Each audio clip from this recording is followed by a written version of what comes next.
All right, so this lecture is going to be on Seneca. The selection that we are studying is called On Liberal and Vocational Studies.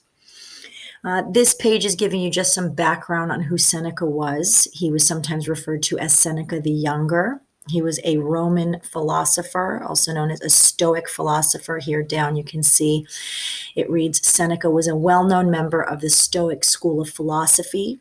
Stoics held that people achieve the greatest good by living a life founded on reason and in harmony with nature.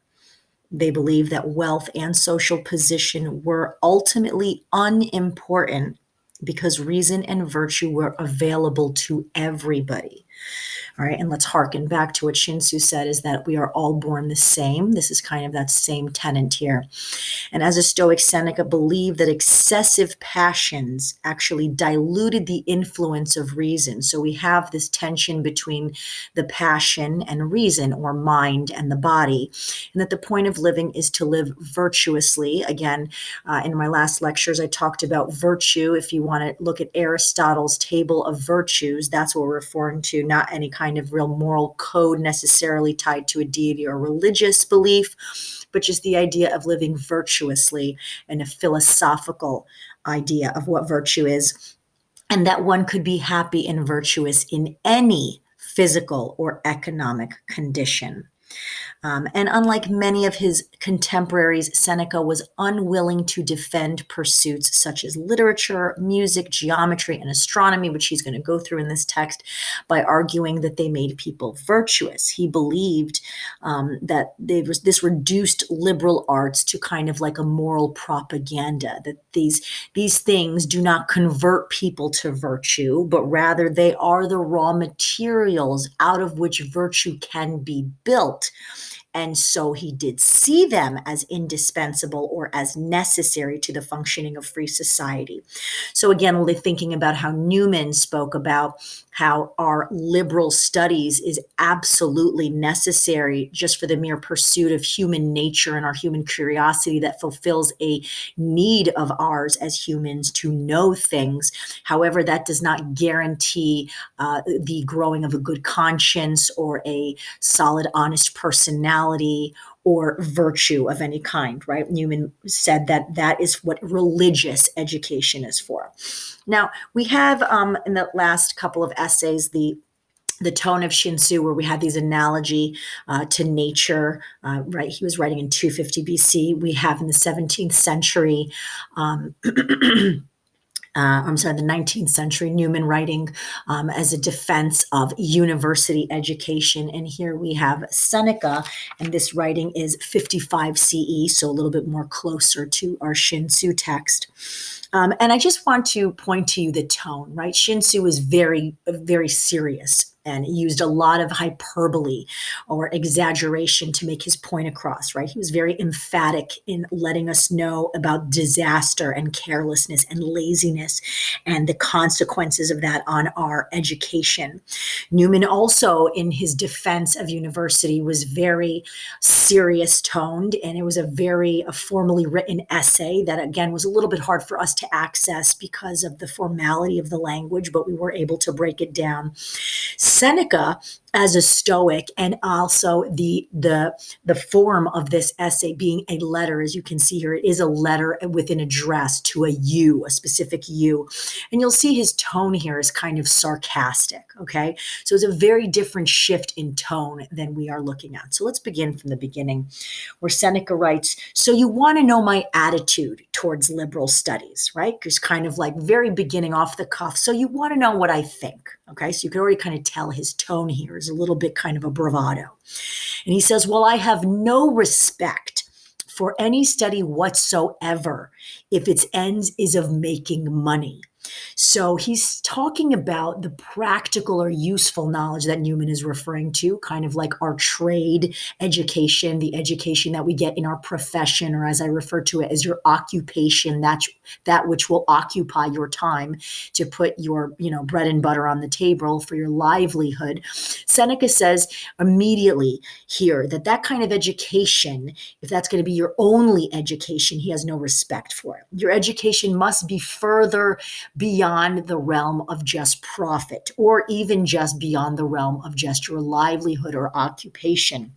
He says, such studies are to me unworthy ones. They involve the putting out of skills to hire and are only of value insofar as they may develop the mind without occupying it for long. He's immediately telling us our mind is capable of so much that the mere trade or occupation that we take on is such a little pursuit for the mind that it is at the low end of the ocean for us. When we go to the talk about the deep end, he's now referring to that in the next couple sentences as our quote unquote real work. He continues and says, time should be spent on them only so long as one's mental abilities are not up to dealing with higher things. Now, this pointing back to this higher realm, right? We talked about it in Plato's allegory of the cave, the higher realm. Shin-Tzu talks about the higher realm of enlightenment. Newman refers to the higher realm that knowledge brings us to. And again, Seneca is pointing back to that higher realm, okay, of the things that our mind really should be dealing with, these quote unquote higher things. He refers to our occupation as our apprenticeship. He says they are our apprenticeship. And if you think about the way that people used to come into occupations in even feudal times and even in the early settlement of America, if you wanted to be a blacksmith or have a certain trade, you wouldn't go to school for it. You would work under someone who was a professional or a tradesman in that, and you would copy him and study him and model after him, and that would become your trade, your apprenticeship, right? Something that you do for your job. And he posits that specifically against what he calls our real work, right? And he says why liberal studies are so called is obvious, because they are the ones considered worthy of a free man. And here at the very bottom of this page, you'll see a note that I referred to in my last lecture, that free man is actually in the Latin liber, and this is the root word of liberal. And when you think about the beginning of university education, it was really only available to free and wealthy people. And now we are looking about it being, free and available for all as we go into, more progressive idea of higher education as a necessity for all people to have that education. And he says that, but there is really only one liberal study, one free study that deserves the name, and it's because it makes a person free. Now, this idea of education becoming power or education becoming freedom is, we're just starting to see this now in Seneca, but this is really going to hit home when we study Douglas and Malcolm X. And he says that is the pursuit of wisdom. Now, I've spoken about wisdom as different from knowledge, right? Knowledge is passive. Knowledge can accumulate. You can accumulate a bunch of facts over a period of time, but wisdom is active. Wisdom is when you take what you know and you immediately begin to change the direction and the choices and the way you're making choices in your life in the future. Right. And he talks about now wisdom with this pronoun here, it's high ideals. He's referring to wisdom. Its high ideals, its steadfastness, and its spirit make all other studies puerile and puny. Now look at the diction here, puerile, like infantile, puny, very small, right? So he's giving us this kind of scope. You want to study things that make money, that's very puerile, that's very small. You want to study what your real work is here. You want to study wisdom. You want to study freedom of the mind, right? That is very high. It's a high ideal. It's a higher study. It gets you into the higher realm of things.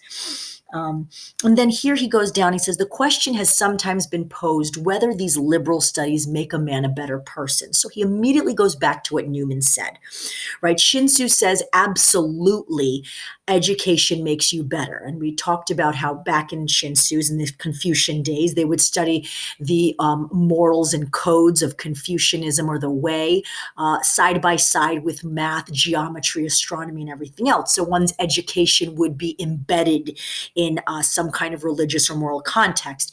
By the time we get to Newman, these studies are now separate. We separate useful knowledge from liberal knowledge, from religious knowledge. And Seneca is talking again, do liberal studies make a man better, more virtuous? And he says, but in fact, they do not aspire to any knowledge of how to do this, and they don't even claim to do it. So he's immediately saying liberal knowledge never claimed to make anybody better. It claimed to make somebody smarter, to know more, but never to make anybody better. Right. And then he starts to look at different disciplines. He begins with literary scholarship, right? He says literary scholarship, or the study of literature, concerns itself with research in language, but also history. Talking about the range of profoundness into poetry, right? But what part of that actually has anything to do with virtue? And he talks about it dispelling fear, or rooting out desire, or reigning in passion. This is exactly what Newman says when he says liberal studies will not steel your soul against temptation. It will not assuage any grief in you when you are mourning, right? He's agreeing immediately with what Seneca is saying here. Seneca then says the question is whether or not that sort of scholar is teaching virtue. And in fact, university education does not claim to teach its students any virtue. We are not trying to make you better people. That is not the aim here. But what Seneca says is the foundation of all of this knowledge will eventually lead you to be a more virtuous person. And we're going to get to that. He then turns his idea here and says, or take a look at music, right? He says, or geometry. You will not find anything in them which tells us not to be afraid of this or desire that. And if anyone lacks this kind of knowledge, all of his other knowledge is valueless to him. The question is whether or not that sort of scholar is teaching virtue. Okay. Now he says, then turning to music, right?